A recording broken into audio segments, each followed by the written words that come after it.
ஆவியாரின் பெயராலே.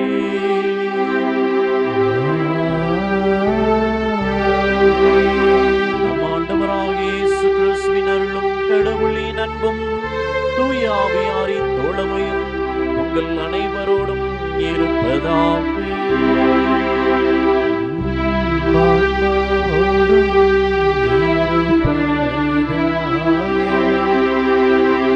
ஆண்டவருக்கு நிகர் யார் என்பதுதான் இறைவாக்கினர் மீகா என்பதற்கு பொருள்.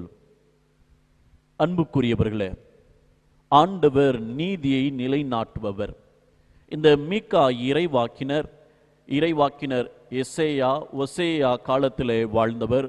கிமு 7ஆம் நூற்றாண்டிலே இறைவாக்கு உரைத்தவர். அணைக்கின்ற போது அணைப்பவராக, இரக்கத்தை வெளிப்படுத்துவராக, சீறுகின்ற போது சீர்பவராக இந்த இறைவாக்கினர் இருப்பதை பார்க்க முடிகிறது. அநீதிக்கு எதிராக நீதிக்காக போராடியவராக இந்த இறைவாக்கினர் இருக்கின்றார். அன்புக்குரியவர்களே, இயேசுவை பற்றி இன்றைய நற்செய்தி பேசுகிறது. அவர் சண்டை சச்சரவு போட மாட்டார், கூச்சலிட மாட்டார், நீதிக்காக போராடுவார் என்று சொல்லப்பட்டிருக்கிறது. இன்றைய காலை திருப்பலியிலே நாம் ஜெபிப்போம். மீகா இறைவாக்கினரை போல நீதிக்காக போரிடுபவராக, இயேசுவை போல அமைதியை விரும்புவராக, நீதிக்காக வாழ்பவர்களாக நாம் வாழ இறையருள் வேண்டி இந்த திருப்பலியிலே ஜெபிப்போம். அன்புமிக்க சகோதர சகோதரிகளே, இந்த காலை திருப்பலியிலே உத்திரிப்ப நிலையில் இருக்கிற ஆன்மாக்களுக்காகவும், அவர்கள் விரைவில் மோட்சம் சென்றடையவும், நல்லாயன் பள்ளி மேம்பாட்டிற்காகவும், மேலுமாக உத்திரிக்க ஸ்தலத்தில் உள்ள அனைத்து ஆன்மாக்களுக்காகவும், சவுரிமுத்து மோதிலால் இவருடைய ஆன்மா இளைப்பாறுதல் பெற வேண்டியும் இந்த திருப்பலி ஒப்புக்கொடுக்கப்படுகின்றது. மேலுமாக லூர்து மேரி தன்னுடைய பிறந்த நாளை கொண்டாடி இந்த நாளிலே கடவுள் வாழ்வு கொடுத்ததற்காக, அவரை ஆசீர்வதித்ததற்காக நன்றி திருப்பலியாக இந்த திருப்பலியை ஒப்புக்கொடுக்கிறார். எமல்டா தன்னுடைய வாழ்விலே தன்னுடைய குடும்பத்தில் இறைவன் செய்த அனைத்து நல்ல காரியங்களையும் நினைத்து பார்த்து இந்த திருப்பலியை நன்றி பலியாக ஒப்புக்கொடுத்து ஜெபிக்கின்றார். இவர்களோடு சேர்ந்த நாமும் ஜெபிப்போம், இறை அருளை பெறுவோம். அன்புமிக்க சகோதர சகோதரிகளே, தூய மறை நிகழ்ச்சிகளை கொண்டாட நாம் தகுதி பெறும் பொருட்டு நம்முடைய பாவங்களை ஏற்றுக்கொள்வோம்.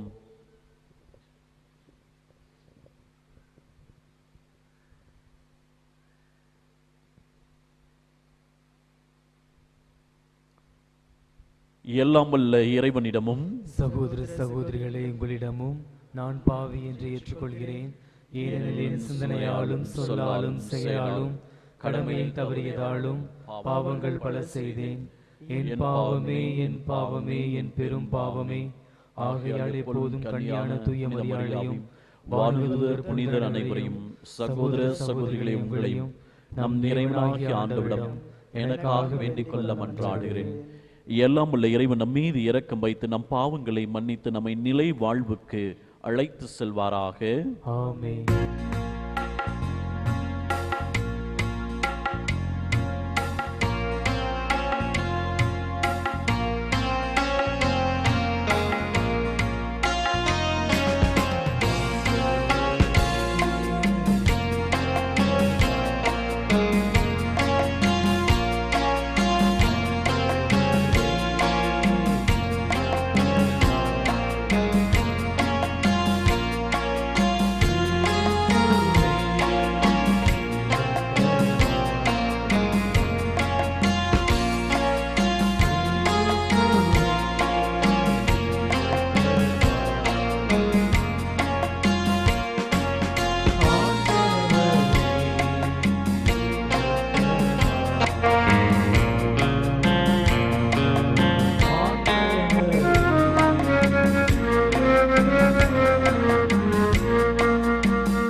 உம்மை நோக்கி இருப்போரை பாதுகாப்பவரான இறைவா, உம்மாலன்றி ஆற்றல் வாய்ந்ததும் புனிதமானதும் எதுவும் இல்லை. எங்கள் மீது உமது இரக்கத்தை மென்மேலும் பொழிவதினால் உம்மை எங்களது தலைவராகவும் வழிகாட்டியாகவும் ஏற்றுக்கொண்டு நிலையானவற்றை நாங்கள் இப்பொழுதே பற்றிக் கொள்ள நிலையற்ற இன்றைய நன்மைகளை பயன்படுத்த செய்தல்வீராக. உம்மோடு தூயாவியானுடைய ஒன்றிப்பில் இறைவனாய் என்றென்றும் வாழ்ந்து ஆட்சி செய்கின்ற எங்களது ஆண்டவரும் உமது திருமகனுமாகிய இயேசு கிறிஸ்து வழியாக உம்மை மன்றாடுகின்றோம்.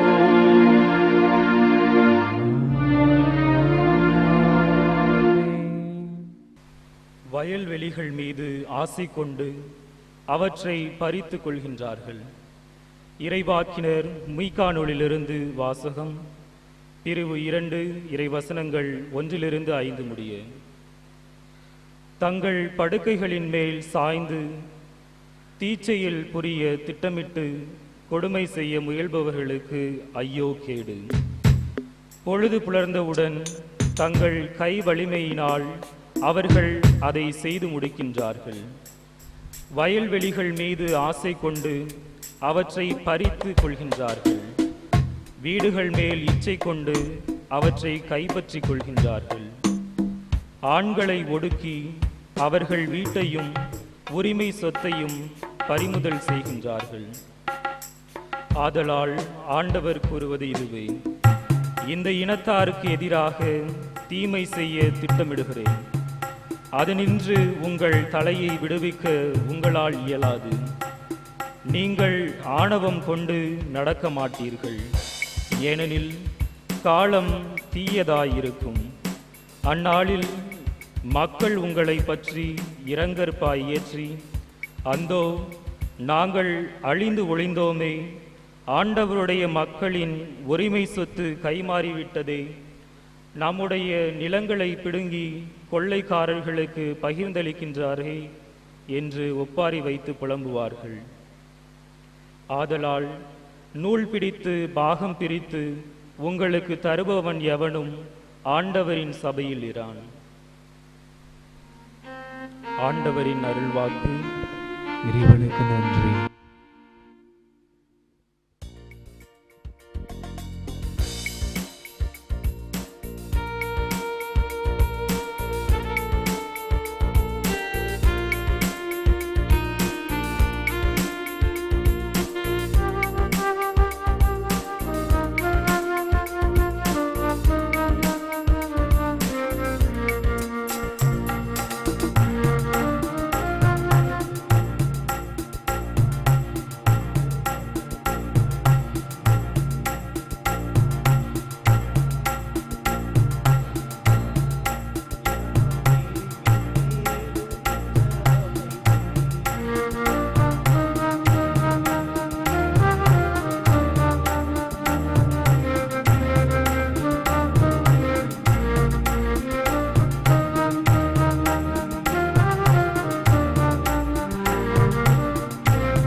நற்செய்தியிலிருந்து வாசகம். ஆண்டவரே, மாட்சி உமக்கே. மத்தேயு எழுதிய நற்செய்தி இயல் 12 இறை வாக்கியங்கள் 14 21 வரை. அக்காலத்தில் பரிசேயரோ வெளியேறி இயேசுவை எப்படி ஒழிக்கலாம் என அவருக்கு எதிராக சூழ்ச்சி செய்தனர். இயேசு அதை அறிந்து அங்கிருந்து புறப்பட்டு சென்றார். பலர் அவருக்கு பின் சென்றனர். அவர்கள் எல்லோரையும் அவர் குணமாக்கினார். தம்மை குறித்து வெளிப்படையாக பேச வேண்டாம் என அவர்களிடம் அவர் கண்டிப்பாக சொன்னார். இறை வாக்கினராகிய எசையா உரைத்தது பின்வரும் வாக்குகள் இவ்வாறு நிறைவேறின. இதோ என் ஊழியர்,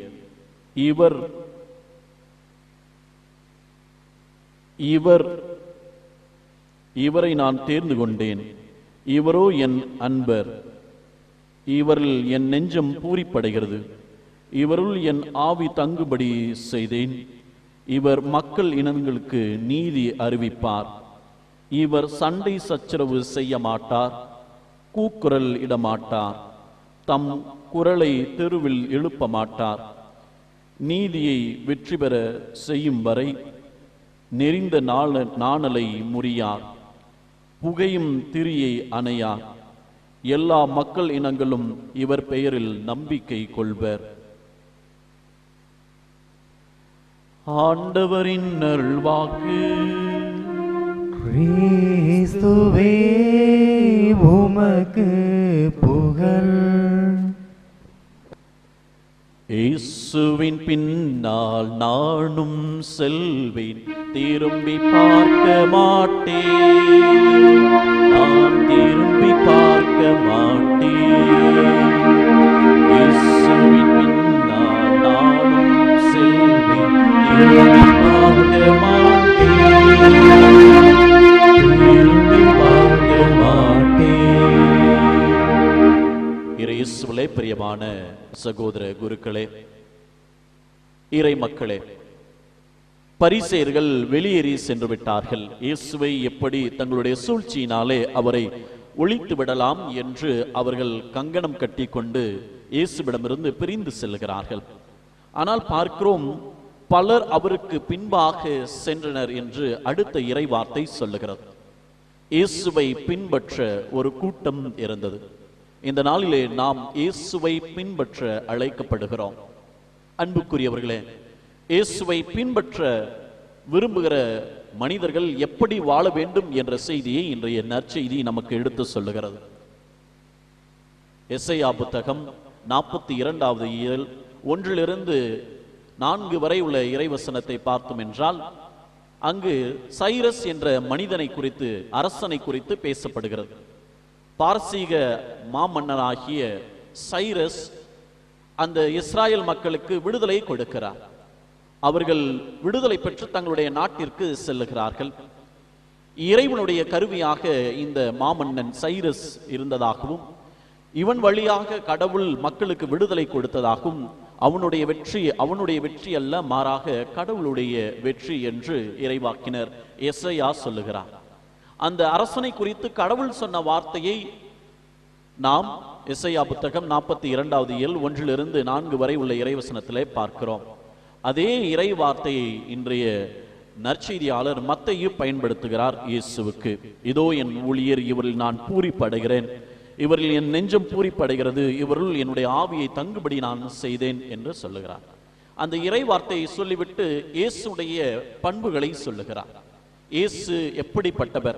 அவர் அமைதியை விரும்புகிறவர். நம் ஆண்டவர் இயேசு கூச்சலிட மாட்டார், சண்டை சச்சரவு செய்ய மாட்டார். அவர் அமைதியின் அரசர், அமைதியை விரும்புவர் என்று மத்தேயு நற்செய்தியாளர் சொல்லுகிறார். அடுத்ததாக பார்க்கின்றோம், அவர் நீதியை நிலைநாட்டுவார் என்று. நீதி என்ற கிரேக்க வார்த்தைக்கு என்ன பொருள் என்றால், கடவுளுக்குரியதை கடவுளுக்கும், மனிதருக்குரியதை மனிதருக்கும் நாம் செலுத்துகிற போது நாம் நீதியை நிலைநாட்டுகிறோம். எனவே இயேசு இந்த உலகத்திற்கு வந்தார். எதற்காக என்றால், கடவுளுக்குரியதை கடவுளுக்கும், மனிதருக்குரியவற்றை மனிதனுக்கும் கொடுப்பதற்காக வந்தார். அப்படி என்றால் இயேசுவை பின்பற்ற விரும்புகிற நாம் எதை செய்ய வேண்டும்? அமைதியை விரும்ப வேண்டும். சண்டை சச்சரவுகளுக்கு இடம் கொடுக்க கூடாது, கூச்சலிடக்கூடாது, நம்மிடத்திலே பகைமையை வளர்த்தெடுக்க கூடாது. மேலுமாக இயேசுவை பின்பற்ற விரும்புகிற நாம் நீதியை நிலைநாட்ட வேண்டும். நீதியை நிலைநாட்ட என்பது நீதியை நிலைநாட்டுவது என்பது என்றால் நாம் கடவுளுக்குரியதை கடவுளுக்கும், மனிதருக்குரியதை மனிதருக்கும் கொடுக்க வேண்டும். எனவே இந்த நாளிலே இத்தகைய வரத்திற்காக ஜெபிப்போம். நாம் நீதியை நிலைநாட்ட, அமைதியை விரும்ப இறைவன் நல்ல உள்ளத்தை தரும்படியாக இந்த திருப்பலியிலே ஜெபிப்போம். இறைவன் நம்மை ஆசீர்வதிப்பாராக, நம்முடைய குடும்பங்களை ஆசீர்வதிப்பாராக, நம்முடைய பிள்ளைகளை இந்த நாளிலே ஆசீர்வதிப்பாராக. ஆமென்.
அன்புமிக்க சகோதர சகோதரிகளே, என்னுடையதும் உங்களதுமான இந்த பலி எல்லாம் உள்ள தந்தையாக இறைவனுக்கு ஏற்றதாகும்படி ஜெபியுங்கள்.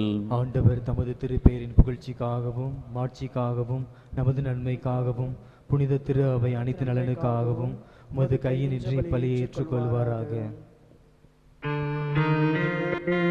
ஆண்டவரே, நீர்தாமே வாரி வழங்கிய கொடைகளிலிருந்து நாங்கள் கொண்டு வரும் இந்த காணிக்கைகளை ஏற்றருளும். அதனால் உமது அருளின் ஆற்றலினால் செயல்படும் இப்புனிதமிக்க மறை நிகழ்ச்சிகள் இவ்வுலகில் எங்களது வாழ்வை புனிதப்படுத்தி நிலையான பேரின்பத்திற்கு இட்டு செல்வனவாக எங்கள் ஆண்டவராகிய இயேசு கிறிஸ்து வழியாக உம்மை மன்றாடுகின்றோ.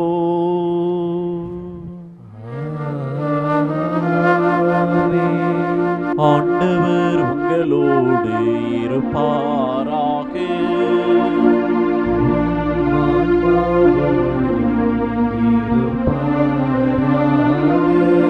இதயங்களை மேலே எழுப்புங்கள். ஆண்டவரிடம் நம் இறைவனாகிய ஆண்டவருக்கு நன்றி கூறுவோம். அதுவே தகுதியும் நீதியுமானது. ஆண்டவரே, தூயவரான தந்தையே, என்றுமுள்ள எல்லாம் வல்ல இறைவா, என்னாலும் இவ்விடத்திலும் நாங்கள் உமக்கு நன்றி செலுத்துவது மெய்யாகவே தகுதியும் நீதியும் ஆகும். எங்கள் கடமையும் மீட்புக்குரிய செயலுமாகும். ஏனெனில் நீர் எங்களுக்கு மீட்பரை அனுப்பும் அளவிற்கு உலகின் மீது பரிவன்பு கொண்டீர். அவர் பாவம் தவிர மற்ற அனைத்திலும் எங்களைப் போல் இருக்க திருவுளம் கொண்டீர். இவ்வாறு நீர் உமது திருமகனிடம் செலுத்திய அன்பை எங்கள் மீதும் செலுத்துகின்றீர். நாங்கள் கீழ்ப்படியாமையால் பாவம் செய்து இழந்த உம்முடைய கொடைகளை அவருடைய கீழ்ப்படிதலில் மீட்டு எங்களுக்கு இறை அருளை பொழிகின்றீர். ஆகவே ஆண்டவரே, வானதூதர் புனிதர் அனைவரோடும் நாங்களும் சேர்ந்து உமது பெருமை பறைசாற்றி அக்களிப்புடன் ஒரே குரலாய் ஆர்ப்பரித்து பாடுவதாவது:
ஆண்டவரே, நீர்மையாகவே தூயவர், தூய்மை அனைத்திற்கும் முற்று. ஆகவே உம்முடைய ஆவியை பொழிந்து இக்காணிக்கைகளை தூய்மைப்படுத்த உம்மை வேண்டுகிறோம். இவ்வாறு எங்கள் ஆண்டவர் இயேசு கிறிஸ்துவின் உடலும் இரத்தமாக எங்களுக்கு இவை மாறுபனவாக. அவர் பாடுபட உளம் கழிந்து தம்மை கையளித்த போது அப்பத்தை எடுத்து நன்றி செலுத்தி அதை பிட்டு தம் சீடருக்கு அளித்து அவர் கூறியதாவது: அனைவரும் இதிலிருந்து பெற்று உண்ணுங்கள், ஏனெனில் இது உங்களுக்காக கையளிக்கப்படும் என் உடல்.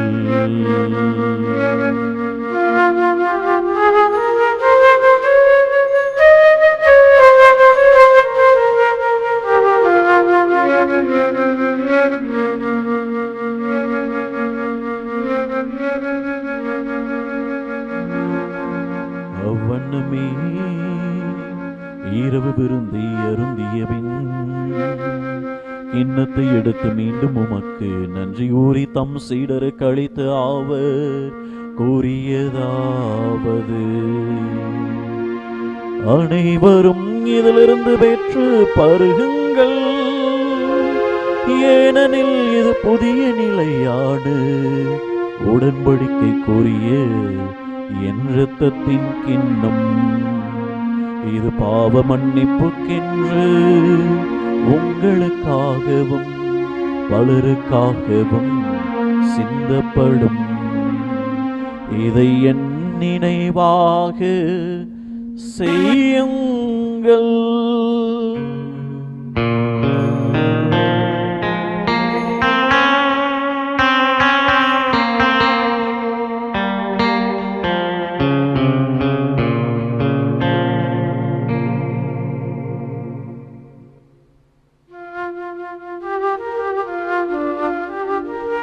நம்பிக்கையின் மறைபொருள்.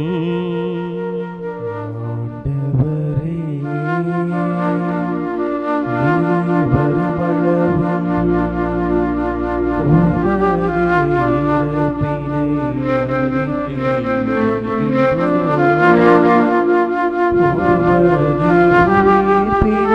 உமது உயிர்ப்பினையும் எடுத்துரைக்கின்றோம். ஆகவே ஆண்டவரை, நாங்கள் கிறிஸ்துவின் இறப்பினையும் உயிர்ப்பினை கொண்டு வாழ்வதரும் அப்பத்தை மீட்பளிக்கும் கிண்ணத்தை உமக்கு ஒப்புக் கொடுக்கிறோம். உமது திருமுன் நின்று உமக்கு ஊழியம் புரிய தகுந்தவள் நீங்களை ஏற்றுக்கொண்டீர. எனவே உமக்கு நன்றி செலுத்துகிறோம். மேலும் கிறிஸ்துவின் உடலிலும் இரத்தத்திலும் பங்குள்ளும் எங்களை தூய ஆவியானவர் ஒன்று சேர்க்க வேண்டுமென உம்மை தாழ்மையுடன் மன்றாடுகிறோம். ஆண்டவரை, உலகெங்கும் பரவிருக்கும் அது திரு அவையை நினைகூர்ந்தருளும். எங்களது திருத்தந்தை பிரான்சிஸ், எங்களது ஆயர் அந்தோணி சாமி, எல்லா திரு நிலையினர் ஆகிய அனைவரோடும் அது திரு அவை அன்பில் நிறைபெற செய்தருளும்.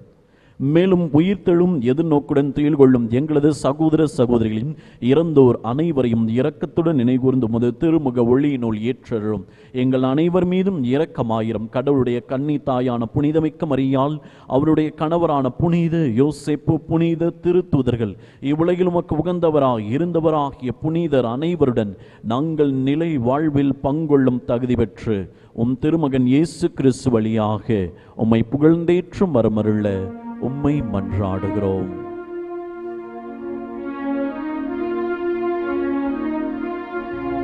இவர் வழியாக, இவரோடு, இவரே எல்லாம் வல்ல இறைவனாகிய தந்தையே, தூயாவியாரின் ஒன்றிப்பில் எல்லா புகழும் மாட்சியும் என்றென்றும் உமக்கு உரியதே.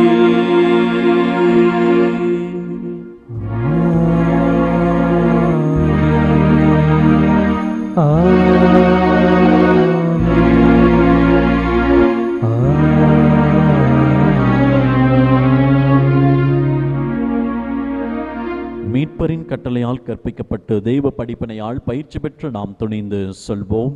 விண்ணுலகில் இருக்கிற எங்கள் தந்தையே, உமது பெயர் தூயதென போற்ற பெறுக. உமது ஆட்சி வருக. உமது திருவுளம் விண்ணுலகில் நிறைவேறுவது போல மண்ணுலகிலும் நிறைவேறுக. எங்கள் அன்றாட உணவை இன்று எங்களுக்கு தாரும். எங்களுக்கு எதிராக குற்றம் செய்வோரை நாங்கள் மன்னிப்பது போல எங்கள் குற்றங்களை மன்னியும். எங்களை சோதனைக்கு உட்படுத்தாதையும், தீமையிலிருந்து எங்களை விடுவித்தருளும். ஆண்டவரே, தீமை அனைத்திலிருந்தும் எங்களை விடுவித்து எங்கள் வாழ்நாளில் அமைதி கனிவுடன் அல்ல உம்மை மன்றாடுகிறோம். உமது இரக்கத்தின் உதவியினால் நாங்கள் பாவத்திலிருந்து எப்பொழுதும் விடுதலை பெற்று யாதொரு கலக்கமும் இன்றி நலமாயிருப்போமாக. நாங்கள் எதிர்நோக்கியிருக்கும் பேரின்பத்திற்காகவும் எம் மீட்பராக இயேசு கிறிஸ்துவின் வருகைக்காகவும் காத்திருக்கின்றோம். ஏனெனில் ஆட்சியும் வல்லமையும் மாட்சியும் என்றென்றும் உமது. ஆண்டவரே இயேசு கிறிஸ்துவே, அமைதியை உங்களுக்கு விட்டு செல்கிறேன், என் அமைதியை உங்களுக்கு அளிக்கிறேன் என்று உம்முடைய திருத்தூதர்களுக்கு மொழிந்தீர. எங்கள் பாவங்களை பாராமல் உமது திரு அவை நம்பிக்கையை கண்ணோக்கி உமது திருவுள்ளத்திற்கேற்பதற்கு அமைதியும் ஒற்றுமையும் அளித்தருள்வீராக. என்றென்றும் வாழ்ந்து ஆட்சி செய்கின்றவர் நீரே. ஆமென். ஆண்டவருடைய அமைதி உங்களோடு என்றும் இருப்பதாக.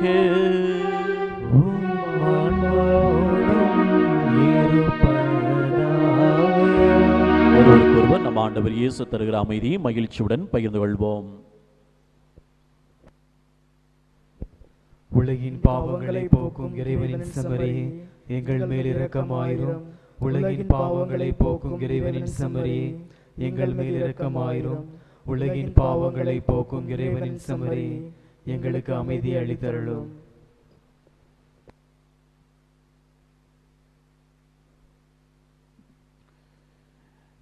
இதோ இறைவன் செம்மறி, இது உலகின் பாவங்களை போக்குபவர். இவரே நம் ஆண்டவராக இயேசு கிறிஸ்து.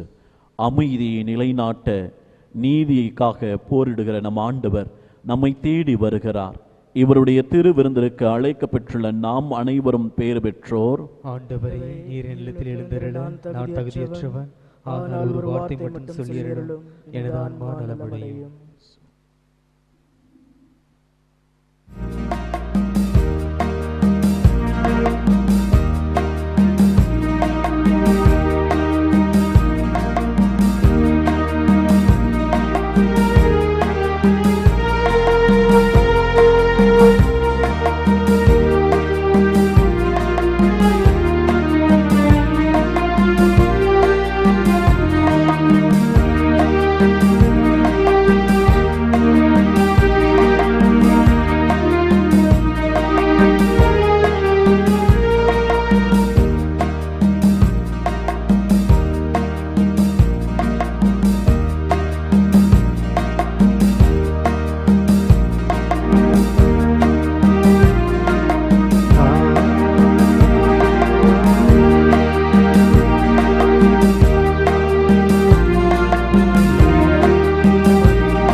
உயிரே ஆண்டவரை போற்றிடு, அவருடைய கனிவான செயல்கள் அனைத்தையும் மறவாதே.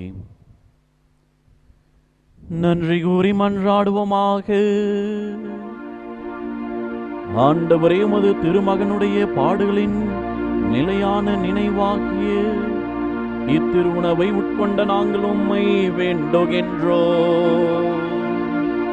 இவ்வாறு சொல்லக்கரிய அன்பினால் அவரை எங்களுக்கு அளித்துள்ள இக்கொடை எங்கள் மீட்புக்கு பயன்பட அருள்வீராக. என்றென்றும் வாழ்ந்து ஆட்சி செய்கின்ற அவர் வழியாக உம்மை மன்றாடுகின்றோம்.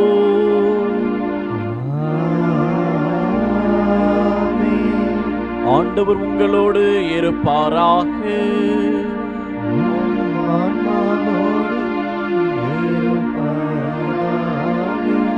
எல்லாம் வல்ல இறைவன் தந்தை, மகன், தூய ஆவியானவர் நம் அனைவரையும் ஆசீர்வதிப்பாராக.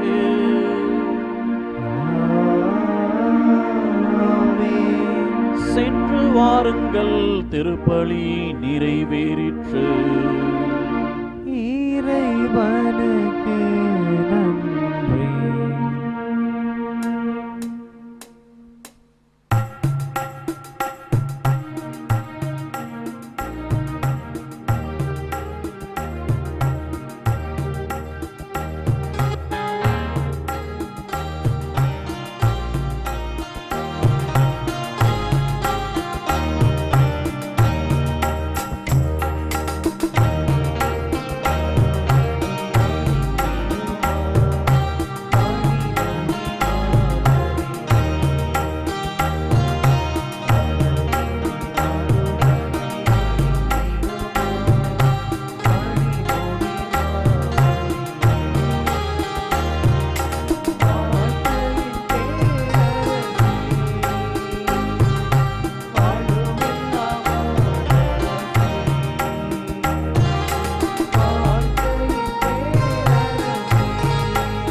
பெயராலே ஆமென்.